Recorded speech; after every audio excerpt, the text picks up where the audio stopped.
le thème de l'argent, l'origine de l'argent. Parce que je me suis dit que ça peut peut-être vous intéresser.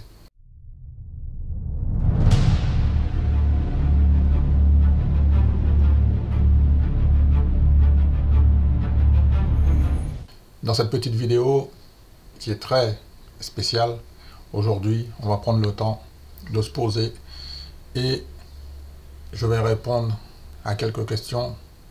On va commencer par la première question avec une jeune ado. On était en train de discuter d'argent et tout. Et elle m'a demandé, au fait Pedro, l'argent ça vient d'où? Est-ce que tu peux m'expliquer simplement l'origine de l'argent? Alors comme je ne connais pas tout, donc j'ai fait des petites recherches et je vais vous partager mes résultats sur le thème de l'argent, l'origine de l'argent. Parce que je me suis dit que ça peut peut-être vous intéresser. Voilà, donc ce qui est intéressant, c'est que quand je fais des recherches, j'ai plusieurs sources, j'ai plusieurs résultats. Et après, je fais un tri. Donc là, nous sommes sur le site du ministère de l'économie et des finances. C'est le site du gouvernement. J'ai la réponse à la question concernant l'origine de l'argent. Tout a commencé, en fait, l'origine de l'argent, ça a commencé il y a 11 000 ans, au début du néolithique. Il y a des grandes savanes, il y a du blé, de l'orge, des céréales.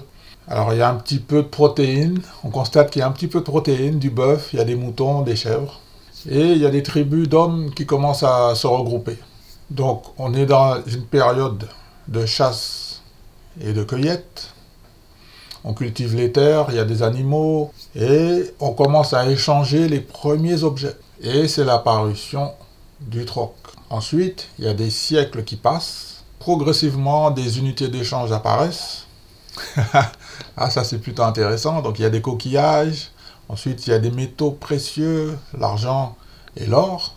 Donc les investisseurs qui sont sur l'or. Donc, oui, regardez les gars. Ça a commencé il y a 11 000 ans tout ça. Donc il faut attendre le 7e siècle, avant Jésus-Christ, pour voir apparaître les premières pièces frappées.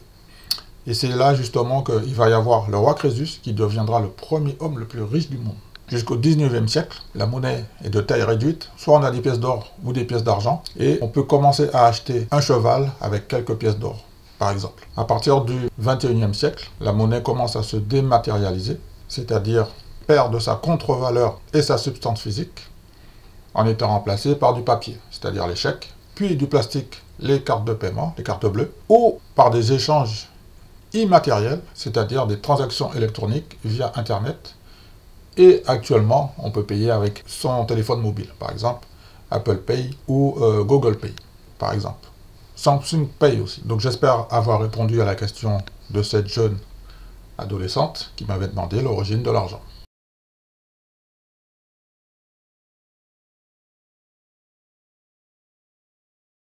Donc maintenant, j'espère que tout va bien de votre côté, que vous êtes en train de boire votre petit thé, votre petit café, votre petit chocolat. Vous mangez même des petits gâteaux. Ok, donc maintenant, on va répondre à une question suivante. On m'a demandé comment gagner de l'argent. Comment gagner de l'argent? Comment faire pour gagner de l'argent? Donc pareil, on va voir comment faire pour gagner de l'argent en 2022. Je vous partage le site internet ABC Bourse. D'accord? Ça fonctionne. C'est un site qui est très fiable. Je précise que je n'ai aucun partenariat avec ce site. C'est juste que je l'ai déjà testé. Ça fonctionne. Il y a des bonnes idées. Il y a plein d'idées en fait. Alors quelqu'un qui me dit qu'il peut pas, qu'il trouve pas quelque chose pour gagner de l'argent en 2022, ça va être difficile. Ça va être difficile. Allez, c'est parti. Alors, si vous avez une connexion Internet, c'est facile, ou même un téléphone portable, vous vous connectez sur Internet et vous pouvez gagner de l'argent si vous répondez à des sondages rémunérés. C'est très très facile. Donc il y a des sites très très faciles. Moi j'ai déjà testé, ça fonctionne. Franchement, j'ai même été étonné. Il y en a un qui marche très bien. Ça je l'ai testé et vérifié. Je lis des mails et on me paye. C'est un truc qui est formidable. Vous testez et vous allez gagner de l'argent. Il faut faire les efforts. Moi je vous donne juste le message que c'est possible de lire des mails et de gagner de l'argent. Donc en 2022, là tout de suite, vous pouvez faire un petit billet avec Airbnb. Donc vous rentrez en contact avec eux sur le site officiel. Est-ce que c'est possible? Voilà, j'ai un projet. Je voudrais savoir est-ce que c'est possible de faire un petit partenariat avec vous pour faire de la location avec vous. Donc voilà ce que je vous propose, combien est-ce que je peux gagner. Ça, on peut gagner de l'argent rapidement avec Airbnb. Alors pour ceux que ça intéresse, c'est-à-dire d'investir dans l'immobilier et de faire du locatif. C'est une source de revenus importante. Et là, ce sont des revenus, d'accord? Voilà, une idée pour gagner de l'argent en 2022. Comment gagner de l'argent sur Internet? Ben, tu crées ta boutique en ligne. Tu choisis un thème, tu crées ta boutique en ligne et tu gagnes de l'argent. Je pense que ça, c'est très facile. Il n'y a pas besoin d'avoir de stock. Il y a des sites très très sérieux qui peuvent nous aider et nous mettre en relation avec des fournisseurs et ensuite monter un business, gagner de l'argent tout de suite, rapidement. Vous avez une spécialité, vous avez une passion. Vous pouvez aider d'autres personnes, et oui, à progresser contre de l'argent. Par exemple, le mec, il n'arrive pas à perdre du poids. Toi, tu es un expert en nutrition et tout. Bah, tu montes ton petit business. Voilà, bonjour monsieur, je voudrais perdre du poids, avoir des abdos, les tablettes de chocolat. Voilà, je vous programme un petit programme personnalisé. Ça va vous coûter tant par mois, par exemple. On va faire coup double. Vous pouvez donner des cours particuliers à quelqu'un. Peu importe votre domaine, vous donnez des cours contre de l'argent. Ça, on gagne de l'argent tout de suite. Et ensuite, on peut faire du babysitting. Ça, c'est un truc, c'est indémodable. Le babysitting, ça rapporte de l'argent. Ça marche bien, ça marche tout le temps. Comme tout le monde, on a plein d'objets à la maison. Et moi, je me suis lancé un défi de vendre des objets et de gagner de l'argent. C'est facile. Alors, il y a des endroits où ça s'appelle cash, je sais pas quoi. Tu ramènes l'objet, le gars, il te dit, bon, ben voilà, monsieur, allez, 5 euros. Allez, ben je repars avec un billet de 5 euros. Donc, la vente d'objets, vous avez des objets à la maison qui prennent de la poussière. Voilà, on peut aller voir on peut gagner de l'argent de cette façon. Il y a un super bon plan aussi sur les Tupperware. Moi, j'ai une amie, franchement, elle m'a dit, écoute, Pedro, moi, je vends des Tupperware, est-ce que ça t'intéresse? Je lui ai dit, ouais, effectivement, j'en ai besoin, comment ça se passe? Ah, ben, pas de souci, je passe chez toi, je te fais une démonstration. Et si ça te plaît, c'est gagnant pour toi, et en même temps, c'est gagnant pour moi, comme ça, je gagne un petit billet. Ok, pas de souci. Donc, voilà une façon très facile de gagner de l'argent. Vente de petits Tupperware.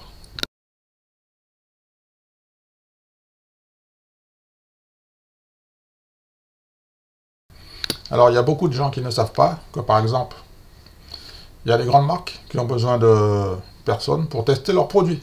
Et en plus, ils te payent. Imagine, donc tu testes un produit et en plus, on te paye. Et on peut même, par exemple, gagner des chèques cadeaux ou des chèques Amazon ou Carrefour même, après avoir testé un produit. Donc, vous allez à Carrefour, oui, bonjour monsieur, je voulais savoir, est-ce que c'est possible de tester des produits et de recevoir des chèques Carrefour ou des chèques cadeaux? Comment ça se passe? Est-ce que c'est possible? Ouais, c'est possible, mon pote. Ouais, c'est parti.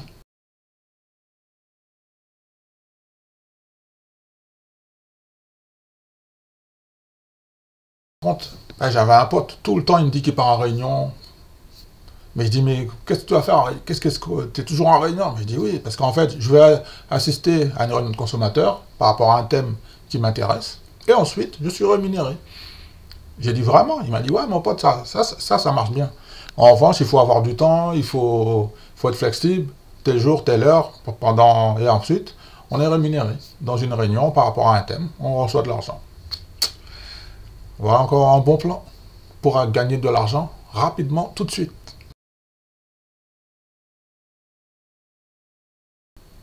Et on va terminer par 3 bons plans. Tout le monde a un appareil photo. Vous faites des photos, vous cherchez sur les sites photos contre de l'argent. Partez en vacances, vous faites des photos.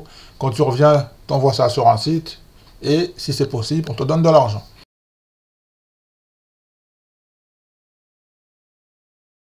L'avant-dernier bon plan, ça peut peut-être vous intéresser. Si les gens qui aiment écrire, tout ça, qui aiment voyager, faire des vlogs, ben, en fait, ça se rémunère, hein, tout ça. Et oui, il suffit de trouver les bons partenaires, tester des trucs, mettre des choses en place, et on gagne de l'argent.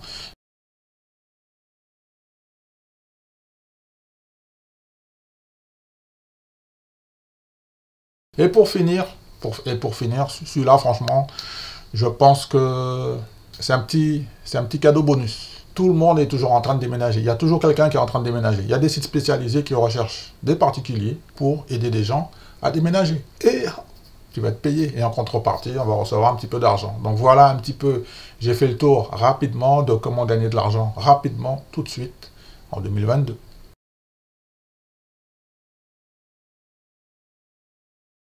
Ensuite, on m'a demandé est-ce que j'ai déjà perdu de l'argent. Petite question, dans le secteur de la bourse, est-ce que j'ai déjà perdu de l'argent en bourse? Bien sûr que oui. Si quelqu'un qui vous dit qu'il n'a jamais perdu de l'argent en bourse, je parle bien en bourse, hein, c'est un menteur, c'est pas vrai, c'est de la mytho.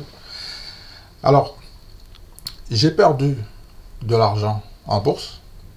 À chaque fois que je perds de l'argent, en fait, c'est que j'ai un stop qui a été touché, surtout en daily, parce que quand je fais du day trading, ouais, ça m'arrive, hein, j'ai un compte day trading, j'ai un stop qui est touché, parce que en fait, avant de prendre une position, j'ai besoin de savoir par où je vais sortir. Si c'est en haut avec un gain, ou si c'est en bas avec une perte. Donc, le stop, il est touché, et je perds de l'argent. Là, je parle en daily. Donc voilà, oui, effectivement, j'ai déjà perdu un petit peu d'argent en bourse. Oui, ça arrive, ça arrive, ça arrive. Perte et profit, c'est... voilà. Comme vous l'aurez compris, plus l'horizon de temps est réduit, et plus c'est risqué. Plus l'horizon de temps est long, plus c'est confortable. Quand je prends des positions, dès que tu sais, ça marque long. Des fois, tu prends une position et ça marque long. Parce que le mec, il sait, par exemple, quand je prends telle position, par exemple, j'achète une centaine d'actions à temps, je sais que je vais les garder au moins 5 ans. Donc ça, c'est un long. Et ensuite, et cerise sur le gâteau, comme je suis dans le secteur de dividendes, après, j'encaisse tous les trimestres parce que j'investis sur les États-Unis. Je pense que pour un débutant, pour ne pas perdre de l'argent, pas brûler les étapes, il vaut mieux commencer à investir sur du long terme. Et puis quand par exemple, j'en sais rien, moi, un portefeuille déjà à 10 000 euros, tu prends un petit peu, tu prends un billet de 1000 et puis tu vas faire un petit peu de crypto par exemple, si c'est juste pour t'amuser. Comme ça, tu perds un billet de 1000, c'est pas grave. En revanche, tu as déjà sécurisé 10 000 euros sur un portefeuille sur du long terme.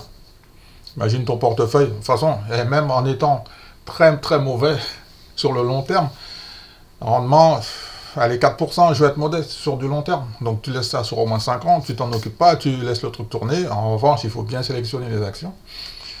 Hein, ça peut être intéressant. Ce que j'aime dire, sur le long terme, tu achètes et tu fais plus rien. Il faut acheter et ne faire rien. Acheter et ne rien faire. Je parle sur du long terme, sur du 10 ans.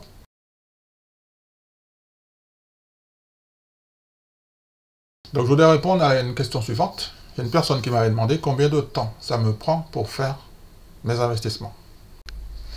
Alors, concernant l'investissement de Coca-Cola, donc j'ai déjà trouvé sur quoi je vais investir, donc c'est sur Coca-Cola.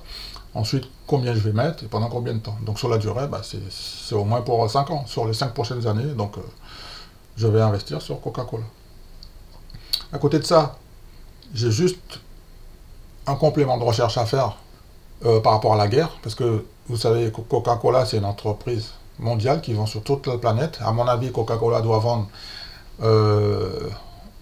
en Russie et en Ukraine, et j'ai besoin de savoir le pourcentage de vente en Russie et en Ukraine. J'ai un chiffre déjà, il me semble que c'est 2%.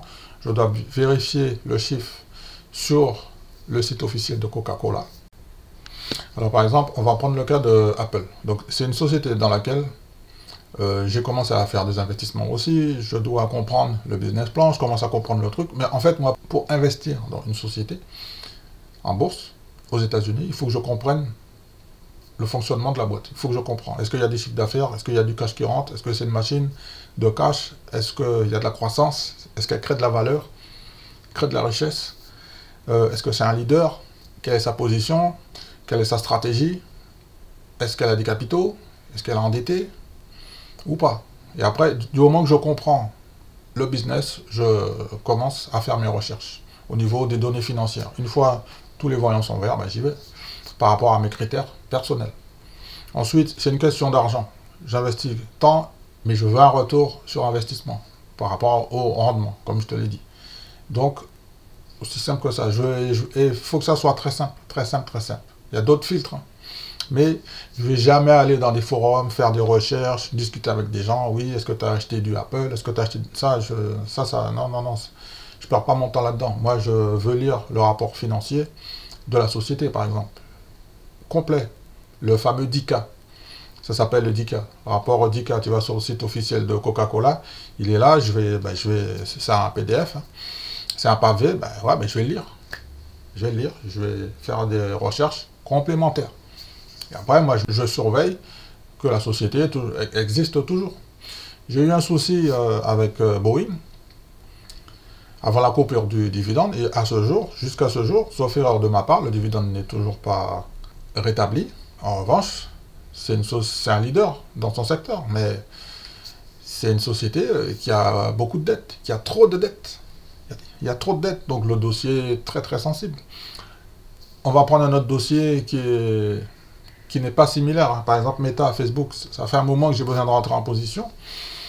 Le titre vient de décrocher de 100 $. 100 $. Est-ce qu'ils sont en train de faire faillite? Mais jamais de la vie, mais c'est une machine à cash. Il suffit de regarder les données financières, voir est-ce que c'est une cash machine ou pas. Donc après, voilà comment je fais mes recherches. Mais c'est très personnel tout ça. Donc investir sur Coca-Cola, de toute façon, moi je passe l'ordre, c'est un ordre programmé que je programme, c'est-à-dire c'est un achat limite. Donc pour le programmer, ça me prend moins d'1 minute.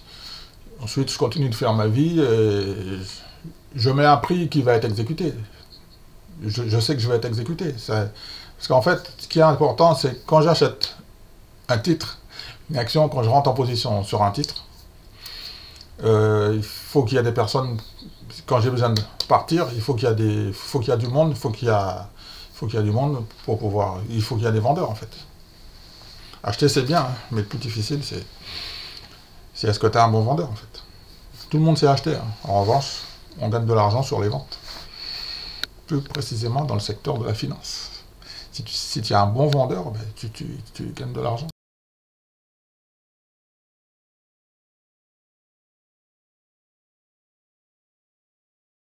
Alors j'étais en train de discuter avec une jeune, pareil, jeune ado, jeune groupe, qui me disait, il me demandait, ouais, toi tu fais voilà, on a vu que tu fais des investissements sur la bourse et tout. Alors je dis, et vous alors, est-ce que... Il me dit, ah non, nous pas du tout, c'est trop compliqué. Alors je dis, pardon, pourquoi? Ouais, les chiffres, tout ça. Alors je dis, mais qu'est-ce qui se passe? Il me dit, non, c'est les maths, on n'est pas bon en maths et tout ça. J'ai dit, ok, je comprends. Donc c'est un sujet qui est intéressant, et c'est un petit peu dommage que nos jeunes soient scotchés, rivés, connectés, soudés sur les réseaux. Et c'est un peu dommage parce que il y a possibilité, en étant jeune, de se lancer des petits challenges, faire des petites recherches, d'avoir une culture entrepreneuriale, c'est-à-dire de commencer à réfléchir à créer son business, créer de la valeur et de gagner de l'argent. Je pense que c'est possible.